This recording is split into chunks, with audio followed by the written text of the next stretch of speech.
Hello dear student, तो dream big की एक अनदर एक्साइटिंग वीडियो में आप सबका स्वागत है। क्या आपको भी कुछ ऐसे क्वेश्चंस तंग करते हैं जो मुझे करते हैं और जिनके आंसर्स मुझे नहीं मिल पा रहे? जैसे वो क्वेश्चन है कि if we are getting nutrition from plants, then from where plants get their nutrition from. अगर हमें प्लांट से न्यूट्रिशन मिल रहा है तो प्लांट्स को न्यूट्रिशन कहाँ से मिल रहा है? अगर हर लिविंग ऑर्गेनिज्म को फूड चाहिए सरवाइव के लिए, तो प्लांट्स के लिए कौन फूड बना रहा है? और ऐसी कौन सा सोर्स है एनर्जी का जो पूरे हमारे लिविंग वर्ल्ड को चला रहा है? ऐसे ही कुछ क्वेश्चंस के आंसर जब हम सोचते हैं तो हमें उनके आंसर नहीं मिल पाते। ठीक है, तो इसी चीज को समझने के लिए हम आज स्टडी करने जा रहे हैं क्लास 7th का चैप्टर न्यूट्रिशन इन प्लांट्स। आज हम करेंगे इसका पार्ट 1। पार्ट 2 हम लेके आएंगे नेक्स्ट वीडियो में। ओके माय फ्रेंड्स, तो हम अगर ये चैप्टर पढ़ रहे हैं न्यूट्रिशन इन प्लांट्स, तो इसको पढ़ने का पर्पस है क्या? तो चलिए देखते हैं कि इस चैप्टर को पढ़ने के बाद हम क्या क्या, आप इनफैक्ट क्या क्या बता पाओगे। ठीक है, आपको डेली लाइफ में ये कैसे हेल्प करने वाला है। ठीक है, इस चैप्टर को पढ़ने के बाद आप बता पाओगे न्यूट्रिशन क्या है, न्यूट्रिएंट्स क्या है। आप ऑटोट्रॉप्स और हेट्रोट्रॉप्स के बीच में डिफरेंस कर पाओगे। अभी हम पढ़ेंगे इसी को अपने चैप्टर में आगे। ठीक है, और हम ये अंडरस्टैंड कर पाएंगे कि अगर प्लांट्स कार्बोहाइड्रेट्स या किसी भी न्यूट्रिएंट को स्टोर कर रहे हैं तो वो किस फॉर्म में कर रहे हैं, उनको कैसे स्टोर कर रहे हैं। ठीक है, फोटोसिंथेसिस प्रोसेस जो इस चैप्टर का एक मेजर चंक है, वो प्रोसेस है क्या, उसकी इक्वेशन क्या है, उसको समराइज कर पाएंगे। उस प्रोसेस से हमें क्या फायदा हो रहा है, उस प्रोसेस से हमारी सराउंडिंग को क्या फायदा हो रहा है। ठीक है, हम different type of heterotrophic nutrition में डिस्टिंग्विश कर पाएंगे। हेट्रोट्रॉपिक न्यूट्रिशन क्या है, ऑटोट्रॉपिक न्यूट्रिशन क्या है, ये भी हम इस चैप्टर में पढ़ेंगे। हम ये पढ़ पाएंगे कि अगर प्लांट्स अपने अंदर न्यूट्रिएंट स्टोर कर रहा है तो हम उसको ये पता कैसे लगाएंगे, इसकी कंफर्मेशन कैसे होगी। और अगर प्लांट्स सॉइल से न्यूट्रिएंट्स ले रहा है तो वो सॉइल में न्यूट्रिएंट रिप्लेनिश्ड कैसे हो रहे हैं। ठीक है, यही पढ़ेंगे हम इस चैप्टर में। ठीक है, तो ये है वो टॉपिक जो हम इस चैप्टर में कवर करने वाले हैं। Introduction, nutrients, nutrition, autotrophic and heterotrophic nutrition. ठीक है, फोटोसिंथेसिस जो फूड मेकिंग प्रोसेस है उसके बारे में हम पूरा डिस्क्रिप्शन में पढ़ने वाले हैं। Test the presence of starch, type of heterotrophic nutrition. ठीक है, और टाइप्स ऑफ हेट्रोट्रॉपिक न्यूट्रिशन पढ़ने के बाद हम पढ़ेंगे कि कैसे ये न्यूट्रिएंट सॉइल के अंदर रिप्लेनिश्ड हो रहे हैं। ठीक है, तो इन चीजों को पढ़ने से पहले सबसे पहले ये जो मैं पिक्चर आपकी स्क्रीन पे शेयर करने वाला हूँ, आप इसको ऑब्जर्व कीजिए। आपने इस पिक्चर को अच्छे से देखा? इसमें प्रेजेंट सारे ऑब्जेक्ट्स बोलूंगा अभी मैं इनको लिविंग ऑर्गेनिज्म नहीं बोल रहा, इनको लिविंग ऑर्गेनिज्म मैं थोड़ी देर बाद में बोलूंगा, जब मैं ये क्लियर कर दूंगा कि लिविंग ऑर्गेनिज्म को लिविंग ऑर्गेनिज्म क्यों कहा जाता है। ठीक है, तो इसमें प्रेजेंट सारे ऑब्जेक्ट्स कौन कौन से प्रेजेंट है, पहले देखो। Mushroom, zebra, fish, crocodile, flower, dragon fly, frog, bird, tree. ठीक है, इन सबको खाना चाहिए होता है सरवाइव करने के लिए। ठीक है, पर सबका मोड ऑफ न्यूट्रिशन, खाना खाने का तरीका, ठीक है, और इनफैक्ट कईयों का तो खाना भी डिफरेंट होता है। जैसे कि फ्रॉग है, फ्रॉग क्या खाता है, फ्लाइज को। ठीक है, बर्ड्स खाती है सीड्स को, क्रोकोडाइल खाता है दूसरे एनिमल्स को, जेब्रा खाता है ग्रास, मशरूम खाते हैं डेड डिकेइंग ऑर्गेनिक मैटर जैसे कि वेस्ट। ठीक है, तो सबका जो न्यूट्रिशन लेने का तरीका है वो डिफरेंट है। ठीक है, ऐसे ही ट्री और फ्लावर्स का भी डिफरेंट तरीका है। वो तरीका क्या है वो ही हम पढ़ेंगे इस चैप्टर में। ठीक है, तो इस चैप्टर को पढ़ने से पहले अगर हम बात कर रहे हैं न्यूट्रिशन इन प्लांट की, तो सबसे पहले हमें ये जानना जरूरी है कि प्लांट्स को न्यूट्रिशन आखिरकार चाहिए ही क्यों। और इस बात को जानने से पहले हम ये जानेंगे कि लिविंग ऑर्गेनिज्म क्या होते हैं। ठीक है, हमें तभी पता चलेगा इस चीज के पीछे की बात कि लिविंग ऑर्गेनिज्म क्या होते हैं।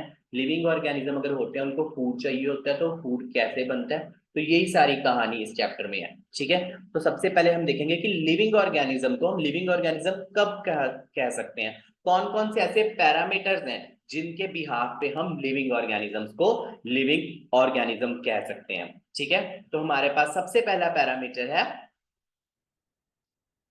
Life processes. लिविंग ऑर्गेनिज्म को कुछ लाइफ प्रोसेसेस फॉलो करने पड़ते हैं, कुछ लाइफ प्रोसेसेस उनकी बॉडी में हो रहे होते हैं जिसके द्वारा वो लिविंग ऑर्गेनिजम्स कहलाए जाते हैं। ठीक है, तो सबसे पहला है ग्रोथ। ठीक है, लिविंग ऑर्गेनिज्म ग्रोथ शो करते हैं अपनी लाइफ में, पर ग्रोथ एक एक्सक्लूसिव कैरेक्टर नहीं है। अगर सिर्फ वो ग्रोथ शो कर देंगे तो वो सिर्फ लिविंग ऑर्गेनिज्म नहीं कहलाए जाएंगे, उनको सातों पैरामीटर्स को फॉलो करना पड़ेगा। ठीक है, अब ग्रोथ, अब एक माउंटेन है, एक छोटा सा टीला होता है, इसके बाद उस पर सॉइल पड़ती रहती है, पड़ती रहती है, पड़ती रहती है, वो कितना बड़ा हो जाता है, ग्रोथ तो वो भी शो कर रहा है, पर हम उसको लिविंग ऑर्गेनिज्म नहीं कह सकते। ठीक है, second is nutrition. Living organism को न्यूट्रिशन चाहिए होता है सरवाइव करने के लिए। ठीक है, रेस्पिरेशन, एक्सचेंज ऑफ गैसेज हो रही है हमारे अंदर, कार्बन डाइऑक्साइड बाहर जा रही है, ऑक्सीजन अंदर आ रही है, ऑक्सीजन हमारे अंदर बहुत सारे प्रोसेसेस को परफॉर्म कर रही है। ठीक है, तो रेस्पिरेशन भी करनी जरूरी है। रिप्रोडक्शन, अपनी प्रोजेनी को आगे बढ़ाना, अपनी जनरेशन को आगे बढ़ाना, एक इंडिविजुअल से दूसरे इंडिविजुअल का निकलना, यही प्रोसेस है reproduction. Next is movement. Living organism movement show करते हैं। ठीक है, नेक्स्ट इज एक्सक्रीशन। अब जो भी एक्सक्रीशन मतलब वेस्ट हमारे अंदर फॉर्म हो रहा है उसका हमारी बॉडी से निकलना भी बहुत जरूरी है। ठीक है, उस प्रोसेस को हम क्या बोलते हैं, एक्सक्रीशन। अब सेंसिटिविटी, सेंसिटिविटी, अब हमारे पास 5 सेंसेस हैं, I can see, I can hear, I can smell, I can taste, I can feel also. ठीक है, तो ये मैं किस चीजों से कर पा रहा हूँ, अपनी 5 सेंस ऑर्गन से। हर लिविंग ऑर्गेनिज्म के पास डिफरेंट सेंस ऑर्गन होते हैं। ठीक है, जिससे वो अपनी सराउंडिंग में क्या हो रहा है वो अपने कॉन्शियस माइंड में ये देख पाते हैं कि उनकी सराउंडिंग में क्या हो रहा है, प्रेजेंस ऑफ माइंड रहता है जिससे। ठीक है, वो चीजें किस चीज कौन हेल्प कर रहा है, हमारी और सेंसरी ऑर्गन्स। ठीक है, तो चलो अब इन लाइफ प्रोसेसेस को याद रखना कई बार बहुत मुश्किल हो जाता है, तो हम हमारी वीडियो में आपके लिए लाए हैं एक इजी ट्रिक जिससे आप इन लिविंग ऑर्गेनिज्म के पैरामीटर्स को, या मैं बोलूं लाइफ प्रोसेसेस को अच्छे से याद कर पाएंगे। ठीक है, तो वो क्या है, तो 7 लाइफ प्रोसेसेस को याद रखने का जो निमोनिक है, निमोनिक क्या होता है, ऐसे शॉर्ट फ्रेजेस जिनको याद रख के आप पूरा प्रोसेस याद रख पाओगे। ठीक है, क्रोनोलॉजिकली। ठीक है, तो सबसे पहले है द 7 लाइफ प्रोसेसेस, तो इसको याद करने का तरीका है 7 मिसेस ग्रैन। 7 मतलब 7 life processes. Mrs gran, MRSGREN।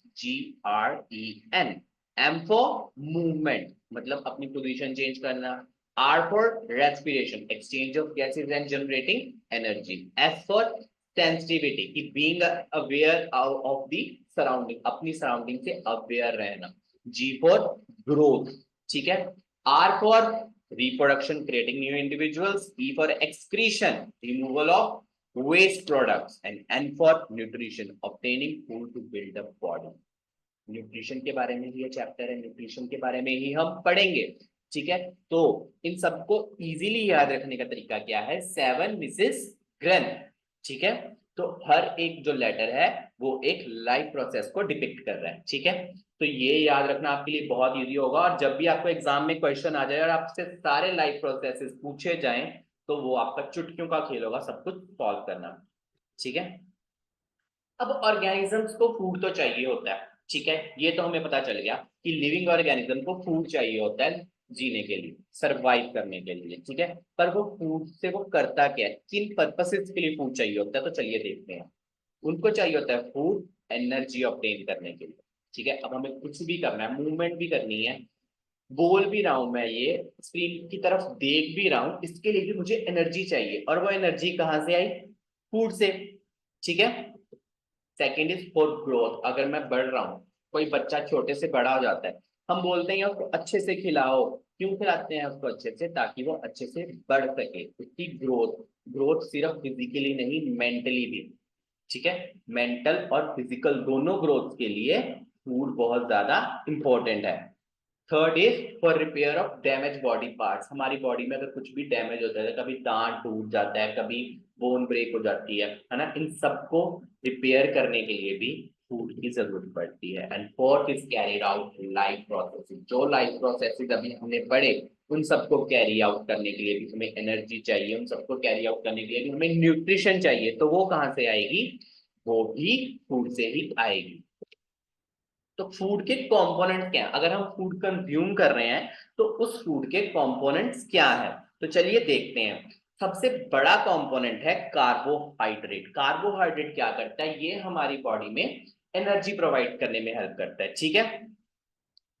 ये हमें किससे मिलता है? ब्रेड से, सीरियल से, ठीक है, ऐसी चीजों से हमें कार्बोहाइड्रेट मिलता है, ठीक है। Second is vitamin and minerals. Vitamin and minerals हमारी बॉडी के अंदर काफी एसेंशियल प्रोसेसेस को परफॉर्म कर रहे हैं। कभी इनकी डेफिशिएंसी से ही हमें कितने डिसीजेज हो जाते हैं। जैसे ऐसे बोलते हैं ना कि आई साइड वीक है, इसको विटामिन ए की डेफिशिएंसी बोलते हैं ना कि इनकी डेफिशिएंसी ये हमारी बॉडी के लिए बहुत ज्यादा जरूरी है।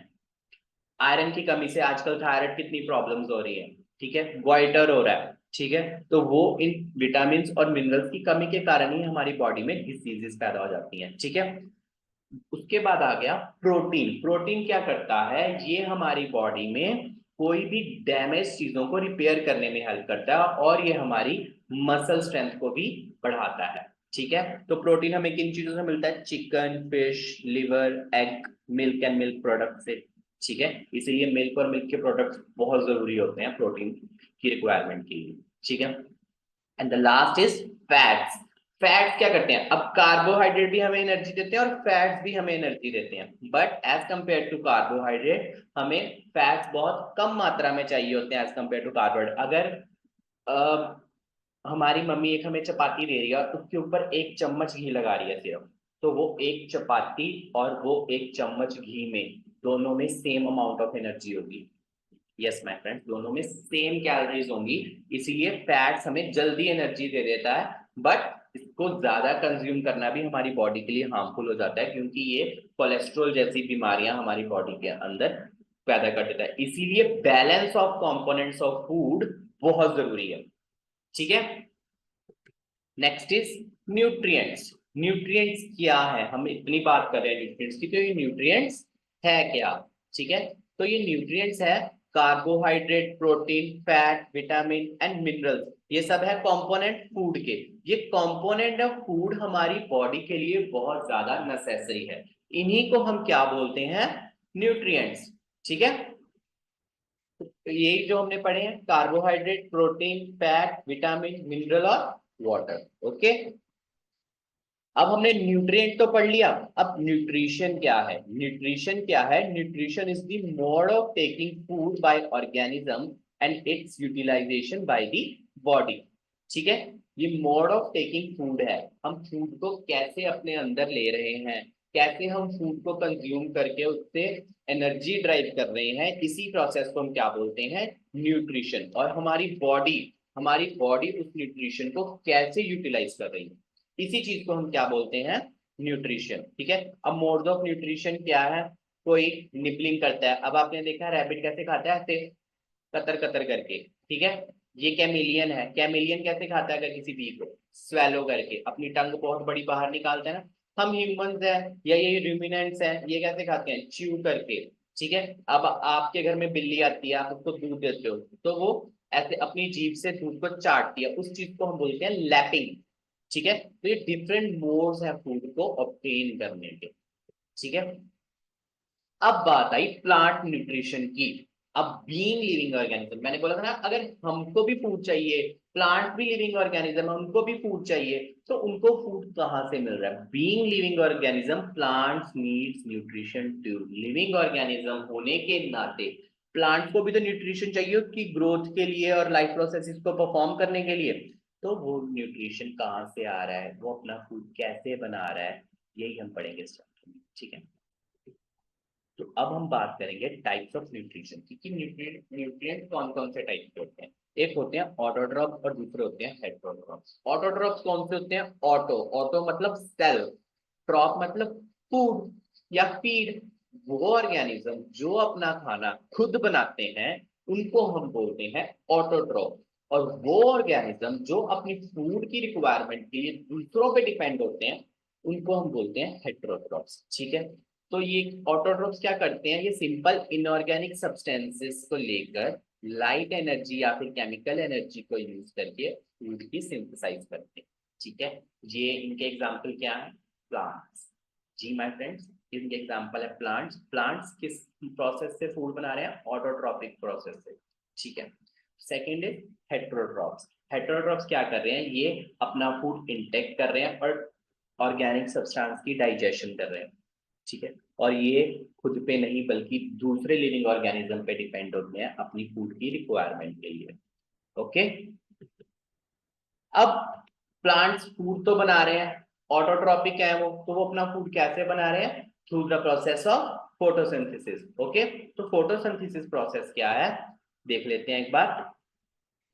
Photosynthesis is the process by which the green plants and certain other organisms transform light energy to chemical energy. ठीक है, अब फोटो का क्या मतलब होता है, फोटो मतलब होता है लाइट, सिंथेसिस मतलब प्रिपरेशन, लाइट के द्वारा फूड की प्रिपरेशन करने को हम बोलते हैं फोटोसिंथेसिस। ठीक है, तो इसमें प्लांट क्या कर रहे हैं, ये लाइट एनर्जी से केमिकल एनर्जी में ट्रांसफर कर रहे हैं। ठीक है, इसमें क्या हो रहा है, ग्रीन प्लांट्स लाइट एनर्जी को कैप्चर करते हैं और वाटर और कार्बन डाइऑक्साइड की यूजेज के साथ उसको ऑक्सीजन और ग्लूकोज मतलब एनर्जी रिच ऑर्गेनिक कंपाउंड में कन्वर्ट कर देते हैं। ठीक है, और वो एनर्जी रिच ऑर्गेनिक कंपाउंड ही केमिकल एनर्जी में कन्वर्ट हो जाता है। ठीक है, और अभी हमने स्टार्टिंग में बोला था कि एनर्जी का सोर्स क्या है, ये एनर्जी का सोर्स जो पूरे लिविंग वर्ल्ड को चला रहा है, तो sun is the ultimate source of energy for all living organism. ये जो हमारा सन है, ये ही अल्टीमेट सोर्स ऑफ एनर्जी है पूरे लिविंग वर्ल्ड को चलाने के लिए, सारे लिविंग ऑर्गेनिजम्स के लिए। तो आई होप आपको ये चैप्टर अभी तक अच्छे से समझ में आया होगा। यहाँ तक अगर आपको कोई भी क्वेश्चन है तो आप कमेंट बॉक्स में जरूर लिखना, हम उसका आंसर आपको जरूर देंगे। और ड्रीम बिग की ऐसे ही एक्साइटिंग वीडियोस देखने के लिए चैनल को लाइक शेयर और सब्सक्राइब जरूर कीजिएगा। Thank you.